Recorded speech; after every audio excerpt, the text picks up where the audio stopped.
House of Bob is sponsored by Legend 7 Brewing. Based in our hometown of Calgary, Alberta, these guys do a ton to keep us online and keep beers in our fridge. Thanks for listening.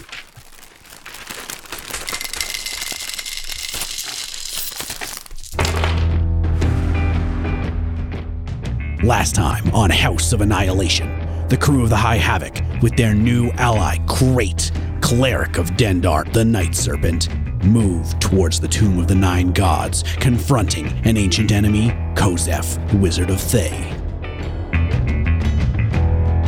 I'm Dan. I'll be playing Leanni, Leanna, Servana, the Elf Beastmaster. I'm Cristina, and I'm playing Douglas, the Ganassi Evoker. My name's Alex, and I'll be playing as Horrik Jones, the Human Fighter. I'm Jake, and I'm playing as Krait, the pureblood Yuan-Ti Death Cleric. And I'm Shaun, your Dungeon Master. If you like what you hear, you can support House of Bob and help us grow by reviewing us on iTunes, buying merch from our Etsy store, or even just telling your friends about us. Roll on. The dead necromancer of Thay lies before you. You have defeated the Kozef. That's for rhyme, motherfucker! Now, important question for you guys. Do you want to further humiliate him by raising him as a ghoul? I mean, you need another one, don't you? I do need another one. Yeah, sure. Whatever. Go for it, bro. The gas has begun to totally dissipate out from that entryway, and you can see now the 8 cubes lying on the ground in front. Okay. We start picking them up. Yep. Yeah. Hey, how you doing, Orvex? Did you live? I'm actually still here. Oh my God. That fucking hurt. Dude, tell me about that. I know. I think you and me are in a similar boat. I'm going to use my potion. Yeah. You do that. You can use your hit dice as well. We can have a short rest. That's I think. true. Probably, That's right? an hour if you want to use an hour. You guys want to do an It's up hour? to you. Or We're wait? not on a clock anymore. Yeah. Really. We're not as worried about time, I don't think. Yeah. Yeah, let's do a short rest. I took a little bit of damage. All right, so you guys collect up the cubes. You raise Kozef from the dead as a grim facsimile of his former self. Did he have anything useful on him? You find, tucked into his belt, a beautifully made and very ornate fan. One of those unfolding paper fans. Ooh, a man of class. Immediately, Douglas, you can tell that this has an aura of magic about it. Magic, you guys. Neat. And as you guys are spending time during that short rest, you determine that this is a wind fan. Oh, cool. While holding the fan, you can use an action to cast Gust of Wind. All fans are wind fans. That's true. Actually.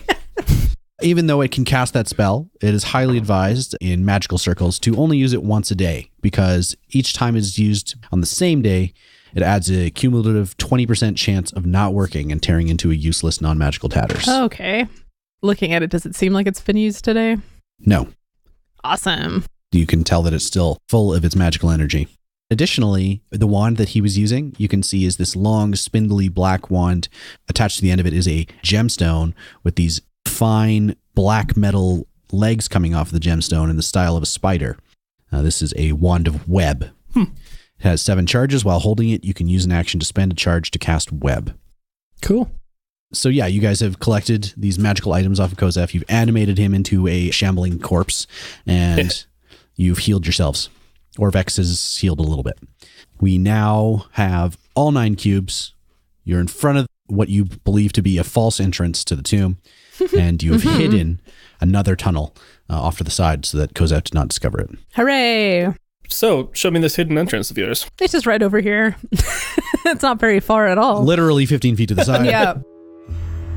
You guys pull all these brush and reeds and branches and stuff that you had stacked up there to look like real bushes quite convincingly.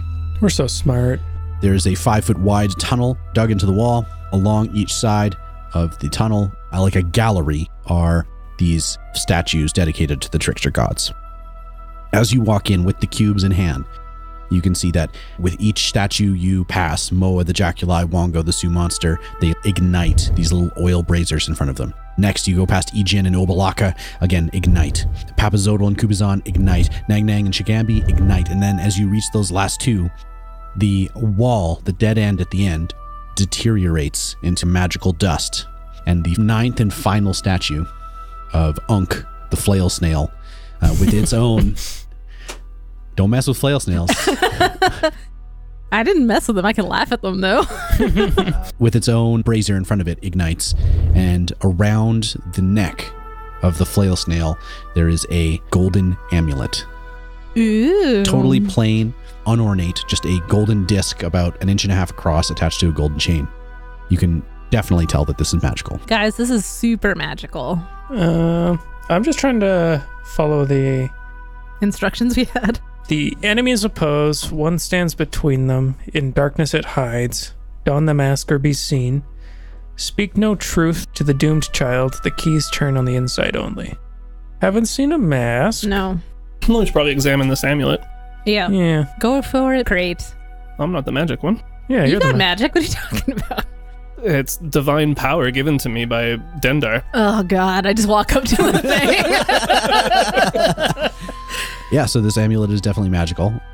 You're welcome to pull it off and wear it if you want. What does it look like? It is 1.5 inches across, gold disc, totally unadorned, with a golden chain attached to it. All right, I just put it on. Douglas says, this is pretty. As you drape it on, it starts to pull off to the side until it starts to float in the air and pull just gently, but tug you in a direction opposite of where you're facing right now. I let it pull me. It leads you back out into the clearing, across the other side of the obelisk to another tight bundle of trees and bushes. And Someone else's sweet hiding place, yeah. someone else's sweet hiding place. And it pulls you through the bushes to some heavy undergrowth. You uncover inside that another archway in the cliff face. Stone skulls peer down from the lintel, and old bones litter the threshold. As light strikes the entrance, a swarm of bats screech out from within, just fluttering past you, totally harmless, but dramatic effect like doves in a John Woo film. And you can see ahead of you another very similar puzzle door to the one that you just encountered. Sunlight streaming onto it, vines and bushes all over the place, some ancient trees growing in, and a door, much like the stone door that you just tricked Kosef with, but this time with 9 recesses for cubes rather than 8. Oh, that seems good. You get up to the door. This is a slab of work stone blocking an overgrown tunnel some 20 feet from the entrance. Grinning skulls mark the edges of the slab, and in the center of which is 9 cube-shaped cavities arranged in rows of 3 by 3. Cool. Did anybody follow me? Oh, yeah. Oh, okay. Mm-hmm. Did you guys bring the cubes with you? I'm here too. Who are you? I'm Orvex. Wow, you sound way worse than you did before. I'm trying really hard to not die. Orvex, can I have a real talk with you? Do you want to come in the dungeon with us? I'm curious about it, but terrified. Okay. I'm worried that you'll need me. Yeah. I mean, I think we will need you, but we're not going to force you. It's your choice. No, we need his reading chops. I'm good at reading. Yeah, it's real good at it. And being alive, I mean, apparently. He's okay at it. He's better than He's better than Cranston. Yeah, he's better than our actual PC party member. So Yeah, Cranston was never very good at it. he had a lot of bad luck. That's what it was, just the bad luck. Okay, well, if you're really sure, then you're more welcome to come with us. But I didn't want to force you into this decision. No, you have to. I understand. I'm up for it. Okay, we start placing the cubes. How do you place them? The right way. What's your In method? opposition, right? Yep. Yeah, Enemies opposed or whatever. and then the single one by itself, I assume. Don't forget to wear your mask. I don't have a mask. What? Oh shit! We're traded the mask that we found. Oh, right. The golden one. That was so long ago. Yeah, I don't think It's all good. That would have been really Relevant. funny if that was it, though. That was it. This entire time, you guys were collecting critical clues for the dungeon. Months and months of travel in the jungle, and you needed everything. You fucked up. And you fucked up. Sorry, you're putting the enemies into opposition, Mm-hmm. and you're putting the odd cube where? Isn't there one by itself? There's 3 rows of 3. Right in the center, I thought. Oh, 3 rows of 3. Top left and top right oppose, bottom left and bottom right oppose, left middle and right middle oppose, and then Top bottom. is it opposed. the flail snail that's the By itself. by itself Yeah, right in the that's what I center? thought. So that's So the ninth with one. with Unk in the center? Yeah. All right. So you guys place the cubes in, and they slide in perfectly, and then the 9 cubes flare with light and disappear. Growling like an angry beast, the slab begins to slide up into the ceiling. Standing open, you now see another 20-foot stretch of hallway with another slab blocking the hallway ahead of you. An iron lever is set into this door's surface with a graven stone skull leering down from above. Is my necklace doing anything anymore? No, it has fallen flat to your chest again. Okay. I'm gonna examine the skull. You're going to go up to the skull? Yep. Okay. What's everybody else doing? Douglas waits to see what happens Just outside? inside the corridor, but I'm letting Lee examine the skull. Okay. Horrik? Horrik is going to feel around on the walls inside the corridor and try to see if there's maybe any kind of a secret or a trap or something. Okay, makes sense. You can go ahead and give me a perception check. 24 perception. Krait, what are you doing? Watching. Okay. Amusedly. Amusedly. As you guys are getting in there, you're all taking a look at things. Lee goes up to examine the skull with little Hamlet beside her. Mm-hmm. Horrik, you notice along the middle of the floor is a seam. Oh, shit. And at this point, the skull's mouth opens, and from within, a skeletal hand stretches out, clutching an Horrik hourglass. steps off to the side out of the way of the seam. The hourglass flips, Oh, crap. and sand starts to pour down into the bottom chamber. I tried to... 10, 9, I tried to Lee rewrite it by jumps 7, for the lever and pulls the 6, lever. Yeah. 5. You pull the lever, I pull the lever. the floor falls open. I knew that. Lee, you can make a dexterity saving throw. 23. All right, you're good. You hang on to the lever as everybody else falls into the pit below. 5. Oh, you all fell. You fall down into a 20-foot deep pit filled with spikes. Oh. 6 damage for falling. Mm-hmm. And then Horrik, you get hit with 1 spike. Douglas gets hit with 4. Jesus Christ. And Krait gets hit with 1. So if you were hit with 1 spike, you took 3 piercing damage and 6 poison damage. If you were hit with 4? You take that and these next few rolls. 3 piercing, 3 poison, 8, and 5. Oh, good. Additionally, if you took poison damage, you're poisoned for 24 hours. Cool. Does a potion of restoration heal poison? It would, actually. The trap triggers, dropping you guys into the spike pit.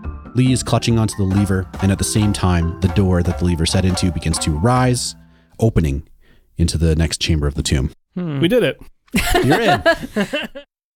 All right, so you guys managed to peel yourselves off the spikes, climbing back out into the next corridor, and you see ahead of you a moss-covered corridor extending beyond the second door.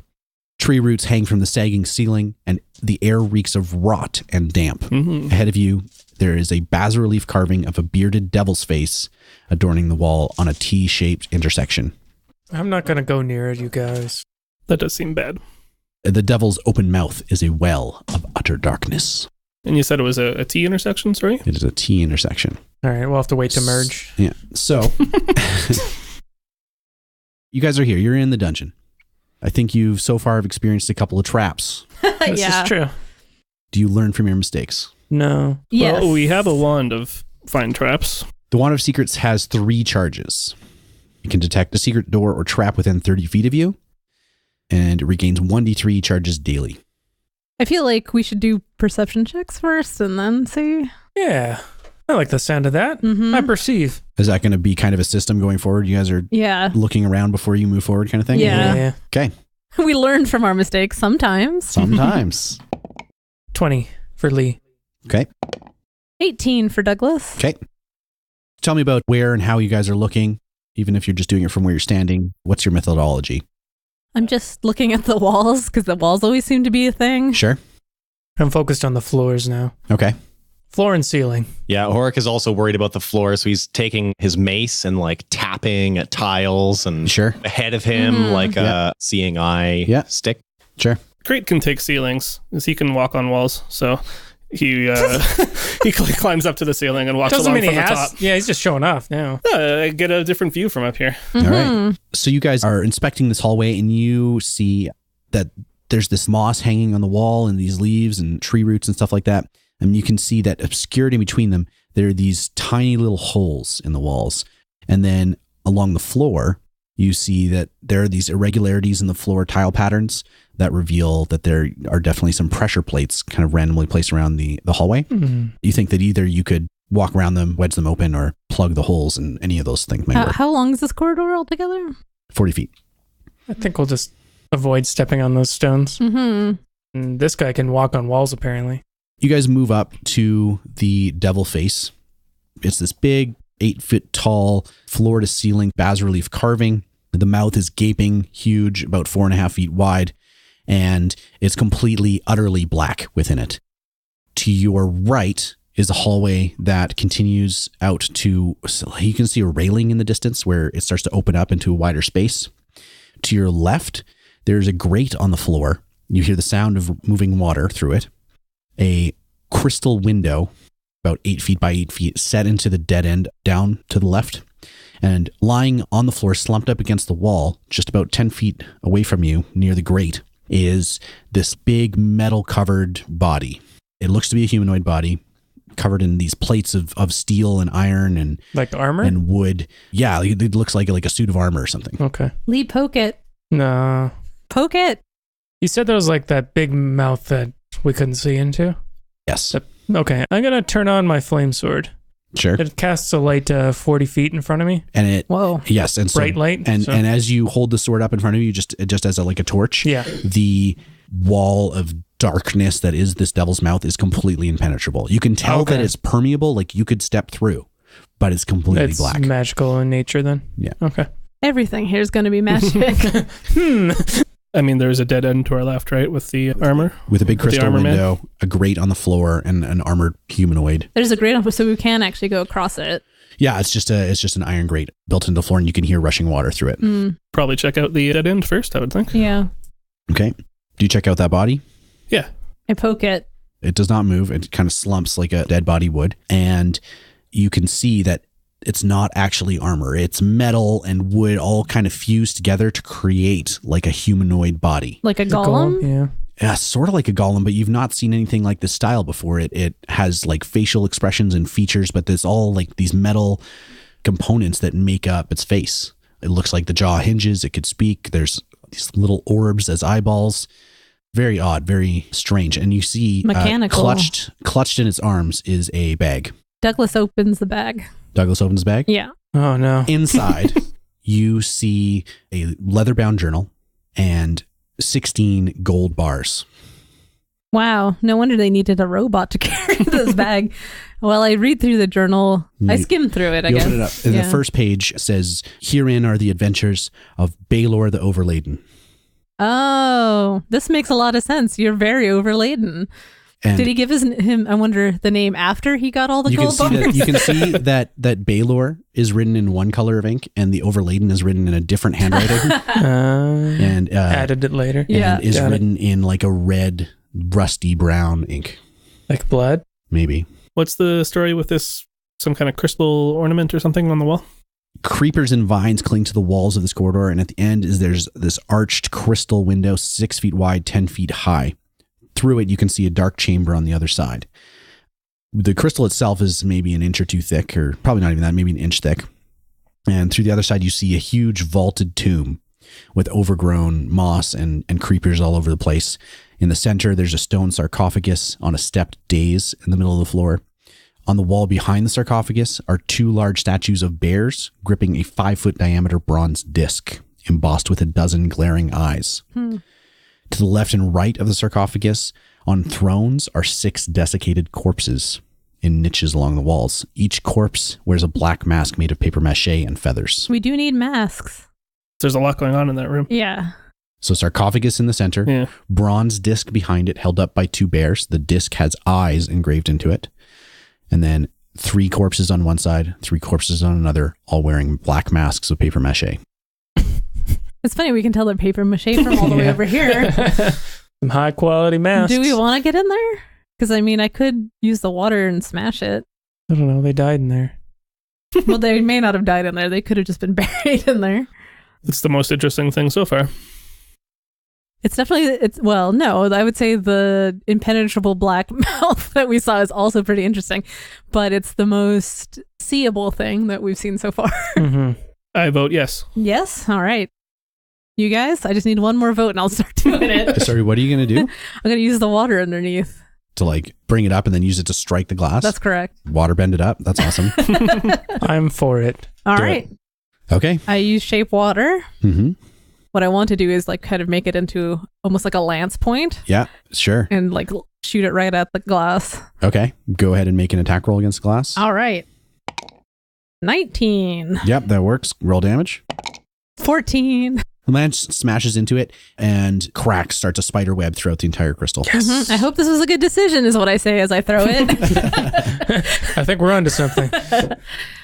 I do it again until it smashes. You persist, and eventually the crystal just completely blows out into the room, and water floods the floor, and you guys are standing in front of a broken window. It's wet. You vandals. Oh, well, if I knew that was going to be a problem, I'd take all the water back, fix the window. Horrik spits. Okay. Why? Just He wants to create water also, guys. He hasn't done anything in a little while. special. Krait steps through the window. Tell me what you guys do. Do you go in? Do you Yep. wander around in there? I Step definitely through. go in, yeah. Yep. All right. Okay. You step through, and the corpses on the thrones immediately stand I knew that was going to happen, yeah. and start moving out towards you. Roll initiative. 6 for Horrik. Douglas got an 11. Lee got a 24. Krait. 13. Lee, you guys have just come in and kind of fanned out as you come through the crystal window. You see these 6 undead creatures rising from their thrones, drawing these rusted and worn out long swords from their sheaths, and are now coming straight at you. What do you do? Lee takes a defensive stance in front of Hamlet. She's going to draw her bow, though, while they're at range, Sure. and fire a shot at, let's say, the ones coming in from the left side. Go ahead and roll it. 25 to hit, Yes, I'll allow it. 12 damage. All right. Is this magical? No. Okay. Thank you. No. I'm shooting again. Go ahead. Don't you have a +1 bow? I do have a +1 bow. Is So it's that magic then, right? Huh. Fuck you, Shaun. It's magic. You know what? maybe you turn the magic off. I'll ask you to laser attack with magic. find a way. I didn't know it gave it the +1. I just thought it was a good bow. 24 to hit. Yes. And another 12 damage. All Of right. magic damage. I'll allow it. Sounds good. Anything else from Lee's turn?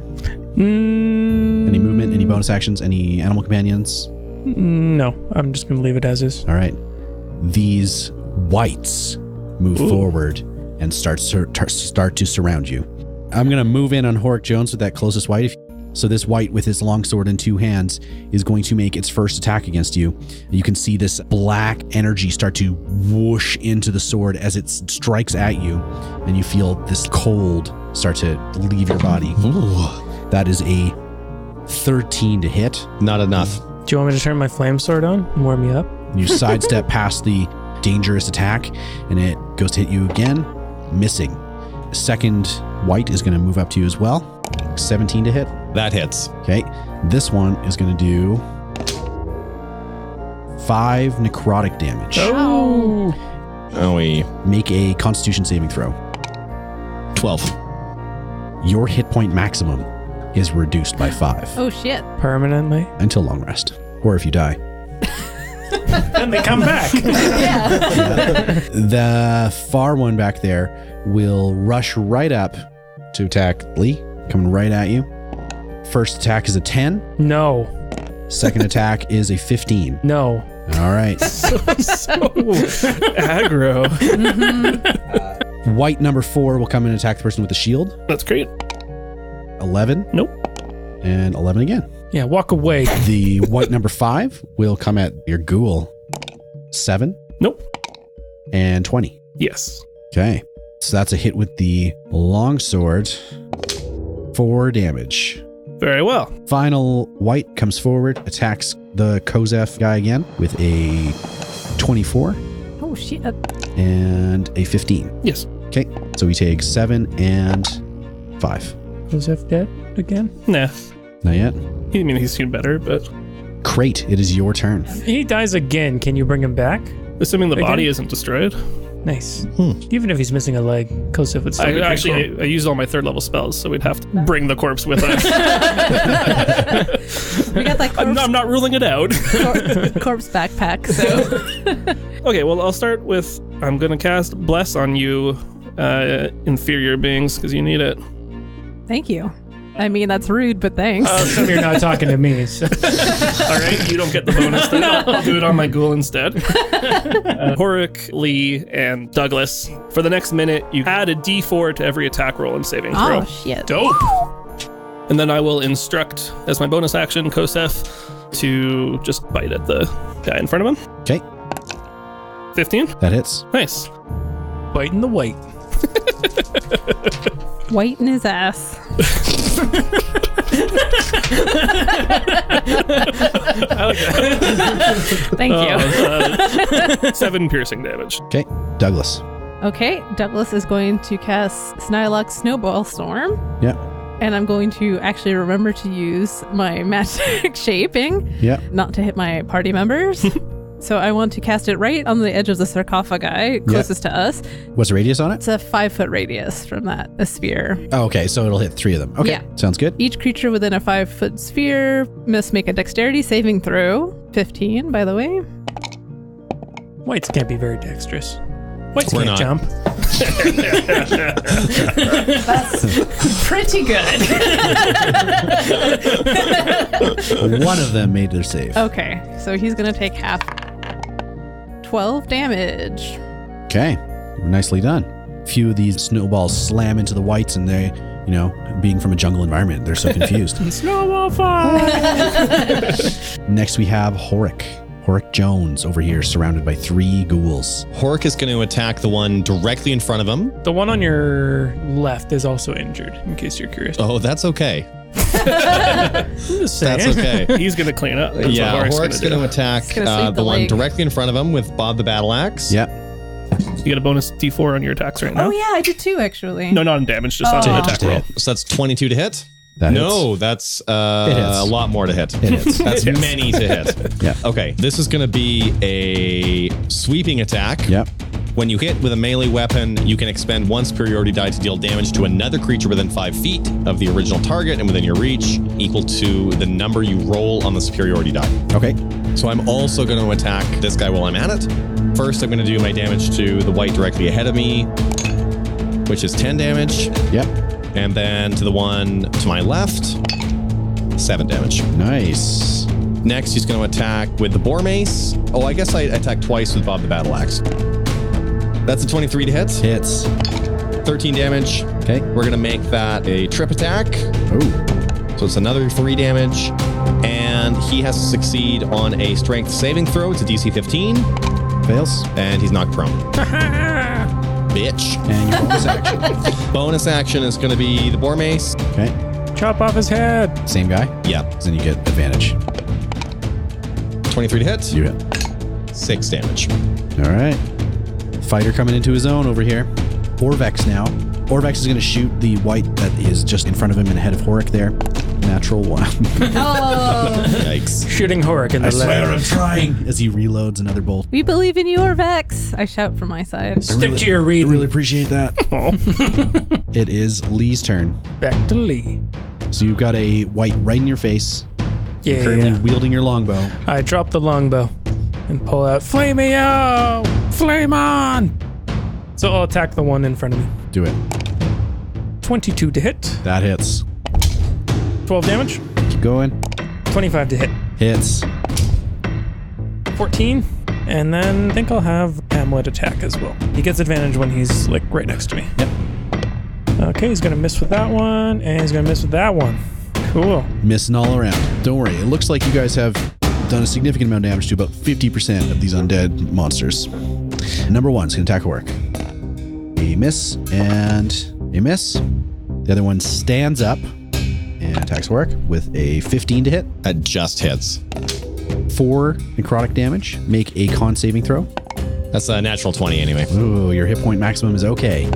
A 16 to hit. That hits. 7 slashing damage from a longsword. Number 3 attacks Lee. 17 to hit. Yep. 7 necrotic damage and make a constitution saving throw. 15. 15 is enough. You're okay. Yes! And then you take 6 slashing damage Oh. from the longsword on the second attack. Krait, a miss and a 17. Nope. Okay.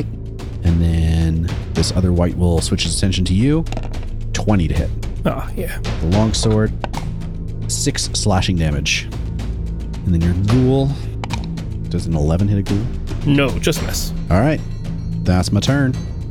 So White's closing in, slashing away at you, trying to drain away your very life essence. It is now Krait's turn. Had both the two kind of in front of me been damaged already? Everyone's been damaged. Everybody, I thought so, yeah. Yeah. Then I'm going to toll the dead.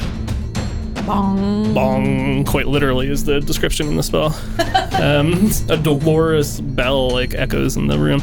And if they've taken damage, then it does more damage. Yeah. They both make wisdom saving throws, DC 14, please. Both succeed, actually. Oh, okay, well then it's cool time. Okay. He'll attack the one in front of me, in front of Krait. Sure. He protects his master. 21 to hit Yes. for 8. His ghoulish claws are not really taking as much out of the White as one would hope. Yeah. It is now Douglas's turn. Okay, the one that's closest to me in Minion Coast F, I'm going to cast Frostbite. Okay. Target must make a Constitution saving throw on 15. Fails. The target takes 1d6. 2 on that, and now it has disadvantage on the next weapon attack. That's Douglas. Horrik. Let's see how many more you can kill this turn. Yeah. You got this. We haven't killed any yet. See if he can kill any this Let's turn. see if I can kill any this turn. Yeah, so Horrik's basically going to try the repeat of his last turn over again. He's going to attack twice with Bob the Battle Axe. 27 to hit. And a 28 to hit. Both hit. 10 damage and 7 damage to the one in front of him. And that one is slashed in half, falls to the ground, defeated. Aha! And then he's going to attack with the Boar Mace for his bonus action against the other one. 19 to hit. Yep. For 9 damage. He's going to make that one a trip attack. So I make a strength saving throw. That's right. Another 4 damage. Fail. Okay, so he's knocked prone. Cool. And you, in knocking it to the ground, smash through its skull and it dies. And it is now Orvex's turn. He's going to step out into the middle of that bush, about 20 feet ahead of him, and he will shoot at the White that is threatening Lee. Okay. That's much better than last time. Yeah. I mean, it literally has to be a 2 to be much better than last time. It hits. That's 11, and 3 is 14 damage. Wow. He kills it. He fells the final wraith with a hand crossbow bolt to the back, slumping onto Lee. And 3 Whites remain. It is now Lee's turn. Kill that White. All right, I'll get up. I'll go up 10 feet, Yep. and Hamlet will follow 5 feet behind me. Sorry, you move up to the White and you. Attack. Well, that's 1. That hits. No, I'm kidding. At the D4. Hold on. Yeah, because it's not an auto fail, so. Okay, so 5, 13. So Nope.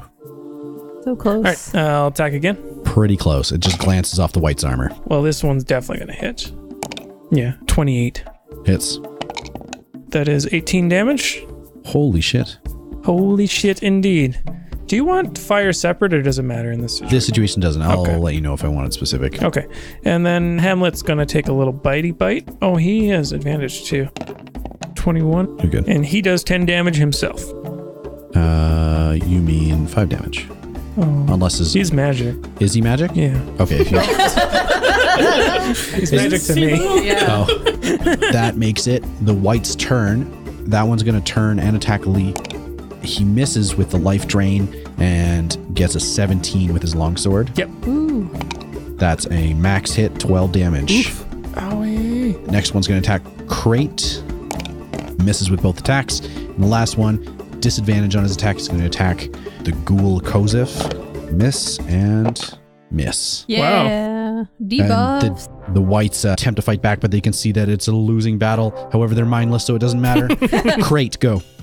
Okay, that echoing bell still echoes throughout the hall. Let's do it again. DC 14 wisdom from both of these guys, please. Yep, you got it. The one on my left fails. And the other one passes. Yes. Okay. 13 necrotic damage, ignoring necrotic resistance. Ignoring necrotic resistance. How does that work? That's my ability at last level. Inescapable destruction or something it's called. Okay, so you can. Is it specific necrotic? Yes. Yeah. Any necrotic damage I do ignores necrotic resistance. So 13. Is that one dead? Nope, Dead he's or alive still. Re-dead? Okay. All right. Well, then the ghoul will try to finish him off. 16 to hit. Hits.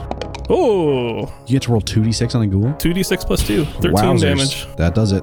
The ghoul jumps onto the white, dragging it to the ground and slashing and biting at the body. Kozef, we've never seen him so gross. He was already pretty Yeah. Yeah, He's better in death than he was in life. More helpful anyways. Next is Douglas. I'm going to Burning Hands that close guy that I just debuffed a second ago. You got it. I'd love to see that. So dexterity saving throw, 15. Fails it. Ah, ha, ha, is what I say. Good one, Douglas. 17. Almost max. 17 fire damage. Yeah. It's in a math. cone technically, so I'm going to wrap it around. I guess so I can hit that guy. Because you can sculpt the spell? Yeah. Okay, so I'll make a save for that other guy. Yeah. Also fails. Nice. Both of those whites are in bad shape. Horrik. 2 whites remaining. Horrik is going to, keeping in mind that all of these people nearby him You can move through ally spaces. won't get attacks of opportunity on him. Oh, look at that maneuver. Dang. Moves right through, and he's gonna do some damage. Do it. He's gonna do his usual 1-1-2, 16 to Yep. hit, 6 damage, and again 15 to hit. Yep. That is 12 damage. Dead. Nice. This white decapitated falls to the ground. Now you have movement left, right? Yeah, but he's actually going to use his bonus action for second wind, Okay, sure. so he's gonna regain some HP. Sounds good. Orvex's turn. Let's see if he can't finish off this last white. He's going to run across the other side of the room and fire away. To do like a diving longbow Yeah, shot. it dives Yeah. over the sarcophagus, hand crossbow out. Man, Orvix, you got so cool. He hits. Does 11 damage. Nice. And then lands on the ground, spraining his shoulder. Sounds about right. Fair, yeah. My ankle! Lee, it's your turn. Can you finish this off for me? Oh, sure. Just narrate it, because you'll kill it. Lee picks up the white, runs it over to the coffin, and smashes his back on it. Body breaking slams. his Go back. home.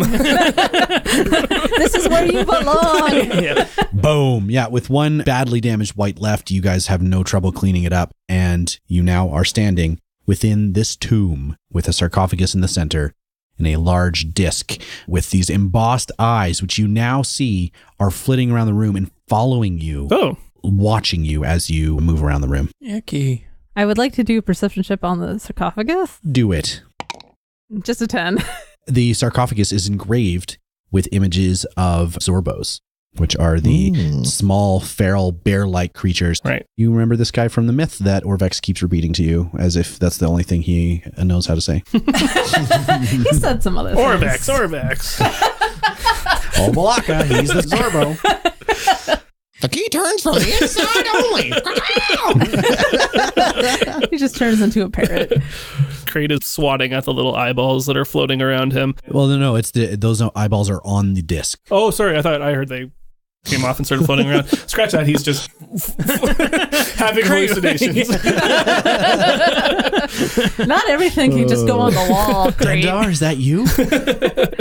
Should we open it? Oh, that seems terrible. Yeah, don't. I wanted to take a little closer look at the bears and the plate that they're holding, or disc rather. Absolutely. You notice on this bronze disc, these eyes are flicking back and forth. Well, looking at each of you in turn. There's probably like a dozen eyes on here that are eyes wide, almost bloodshot, staring back and forth at you. You get the sense that they're kind of like accusatorily looking at you, like they're like, "Why are you here? Get out, you creature!" I say, why are you here? They don't respond. They're holding And out I a like plate. got- They just stare at you. And I stare right back. Does it look like an offering plate or something that they're holding The out? disc? No, it's a vertical, like a gong almost, Oh, but I not. see. It's not a gong. It's just that kind of presentation. Can we gong it though? You could, I mean.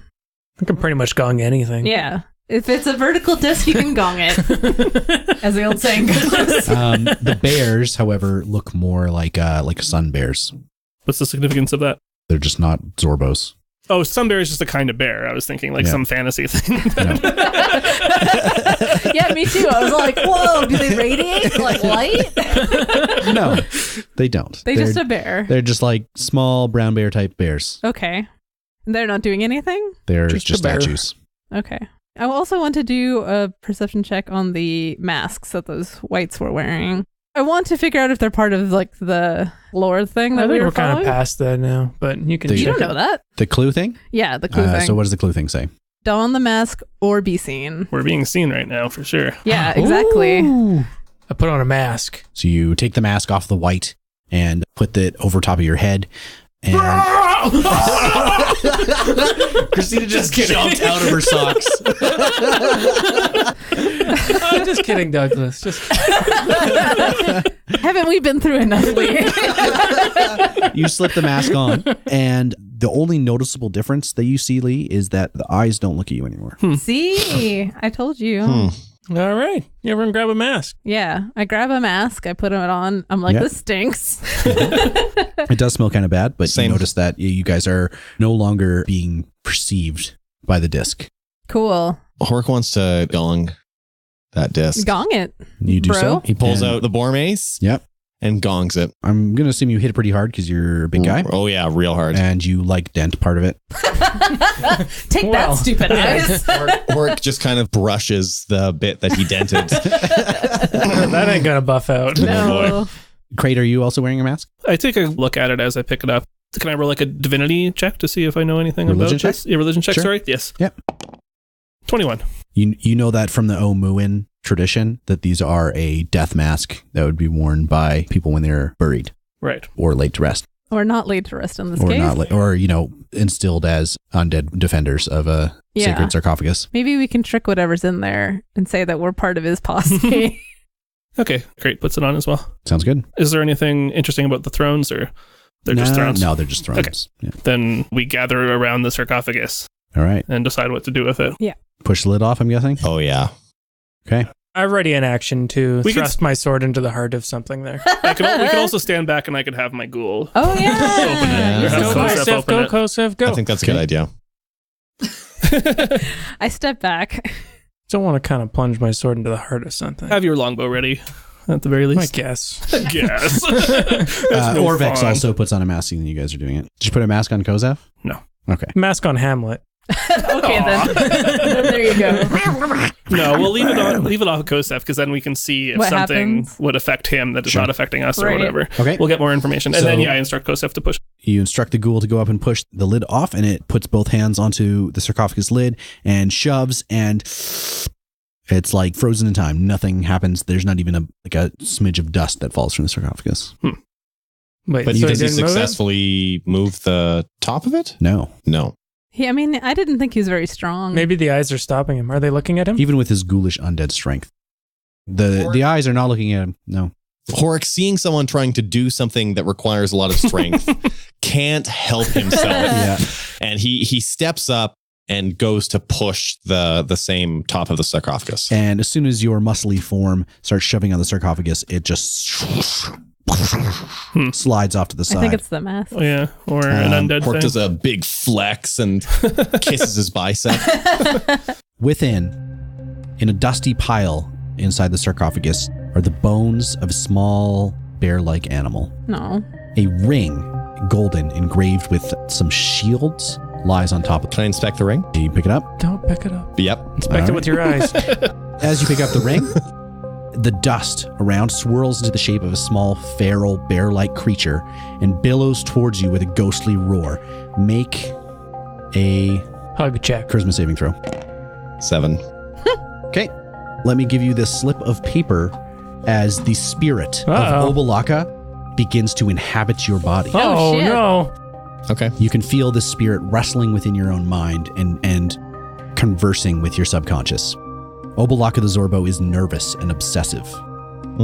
You now have a new flaw. While inhabited by Obalaka, you gain the following, which overrides any opposing flaw. You are now risk-averse and a slave to routine. Oh. I'm sorry, a what to routine? That's what it says. Risk aversion is so anti-horror. Yeah. Yeah. While this Obalaka goes against inhabits all you, the maneuvers. you can attune to one additional magic item. When Obalaka leaves you, all magic items to which you are attuned are no longer attuned to you. So you can have more magic stuff, but you're risk averse and slave to routine. New idea. Let's not open any more sarcophagus. You can hear within your mind the Zorbo whispering and speaking to you. Oh, don't go over there. Be careful. That's, those dead bodies, they might have disease. Oh, geez. Watch out. Watch it. Don't go in there. There's a trap, I bet. I think. That looks scary. Wow, Horrik is going to be changed forever. That's so funny for any of us to get that. Yeah. It's almost like this nagging and nattering in the back of your mind that is going to, unfortunately, impact your decision making from now on. Yeah, and annoy the shit out of you. Perfect. Yeah. Yeah, I love it. Horrik, Good. you okay? Hey, buddy, you don't look so good. I don't feel so good. Should we keep going? Oh, I don't know. Are you sick? Walk it off. You feel sick? I feel scared. What? That's not Horrik at all. No. Something happened. Could I do a religion check to see if there's anything we might be able to do to remove this spirit? Go ahead and make a religion check. Just 11. You're not sure. These were trickster gods. They have some higher order power that can probably only be defeated by someone such as the Dendar. Well, Yikes. I'll let you know when I'll let you know when I can deal with that. Yeah, keep me posted. The only thing left in the room is the bear and the eyes. That is correct. And as you guys are gathered around Horrik, concerned for his well-being, you hear out in the hallway outside through the crystal window a clattering as a skeletal figure starts clattering towards you. Sup? As it comes through the crystal window, looking around, not sure where it is, you see that its skull protrudes upwards into a triangular prism made of steel. What do you do? Attack him? Whoa, really? He just kind of shambled into the room. He hadn't done anything yet, right? Douglas is a little trigger happy. Go ahead, make an attack. Okay, I'm going to Ray of Frost this motherfucker. Do it. 9 damage, and its speed is reduced by 10 feet Okay. till the start of its next Roll turn. initiative. 18 for Douglas. 20 for Horrik. Lee. 21 for Lee. Okay. And Krait. 16. Lee, you go first. Okay. Lee's going to use her bow and arrow. 21 to hit. That hits. 10 damage. As your magical arrow pierces through the rib cage of the skeleton, the body shatters, tumbling to the ground. You see the rib cage, the arms, the legs, the daggers that it was holding all crumble into dust. And meanwhile, the head clatters and rolls to a stop with the light that was once inhabiting its eyes fizzles out. You have just the skull with this triangular top sitting on the floor in front of you. So is it bone that forms that triangle? It's like pyramid, or? steel is fused into the skull. Right. Maybe we should put it in a bag or something. Yeah. I don't see why we we're could not. bring it with us if you wanted to. It's cool. It's interesting how the body was destroyed, but the head's still there.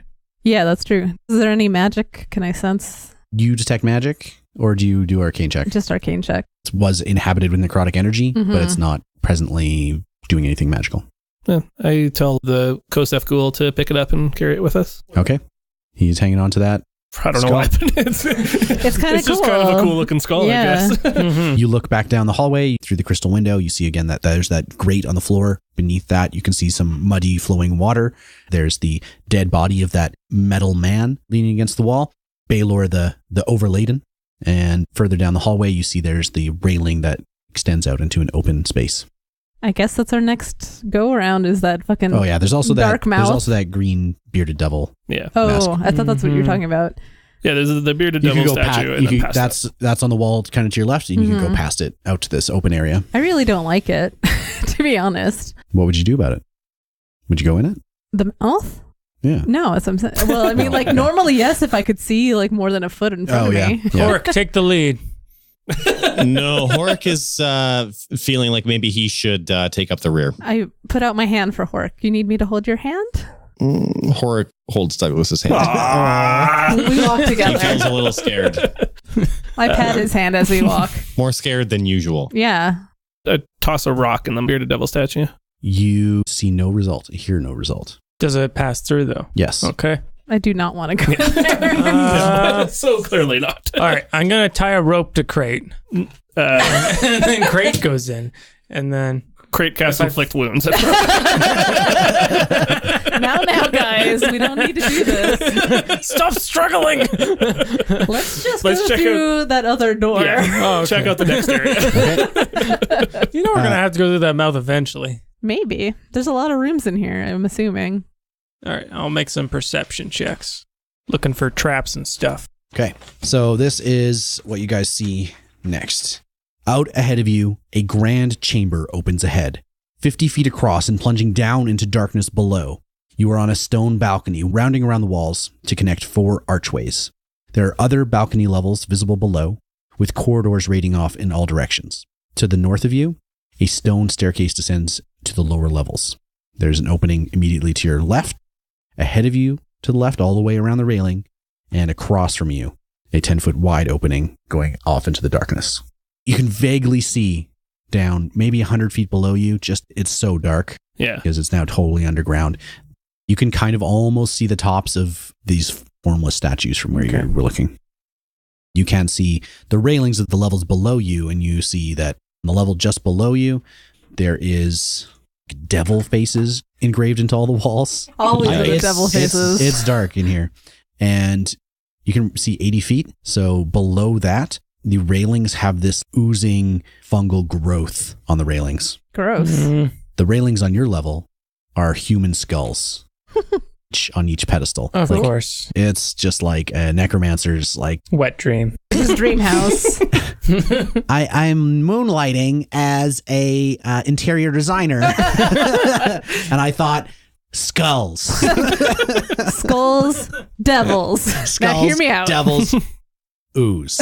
Yeah, now hear me out. Ooze everywhere on the walls. But how are the neighbors? Can we see the bottom? They're dead. Perfect. You cannot see the bottom. Your light does not reach far enough. So Horrik, because he's still carrying all of the weapons that he had when we started this campaign. Yes. Picks up his old trusty flail, which he hasn't used in like 9 episodes. Is that how he thinks about time? It is. Yeah, it is. That's weird. That's how he thinks about time. And he drops it over the edge of like the a torch or handrail. something. It drops 100 feet. It drops 100 feet. And you time it, right? Because that's probably what you're trying to do. You time it. It seems to be about 100-foot drop. And you echoing, reverberating, clang as it hits the ground. So does it sound like it's really far down, or maybe just like a little further down than we can see? Or About 100 feet. It's about 100. You can see 80 feet. It's 100 feet down. Okay, it's about 100. I'm telling you. All right. Okay. If you fall, you're taking 10 d10 damage. No, Yeah. right? Okay. Shall we go down, or we could just I want to go to the left. Well, yeah, I think we go to the left either way because we can peek down that hallway, Yeah. or go downstairs. Okay, let's go left. Least amount of skulls and ooze as well. Okay. Let's not be too hasty. You guys start to make your way over towards the stairs over there. And as you get just above the stairs, you look down, and by the light of Lee's flaming sword, you can see on the level below you, up against one of the railings, there is a hunched figure, maybe 4 or 5 feet tall, glaring up at you from the balcony below, wearing a mask that is a replica of that bearded devil face. He's like, you dropped a thing on my head.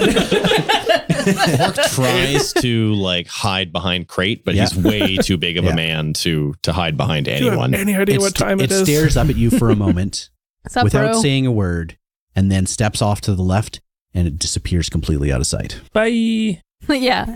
Cool. If we don't see him, he's not there, guys. You hear a click of a door closing, Oh, great. Shit. and we will see you in 2 weeks.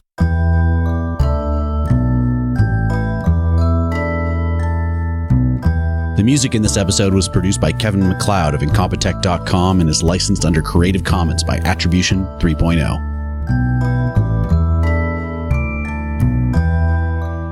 Uh-oh. Bong, gong, Bong. Let me just mute that. Whoa. Let me just mute It was that. downtime.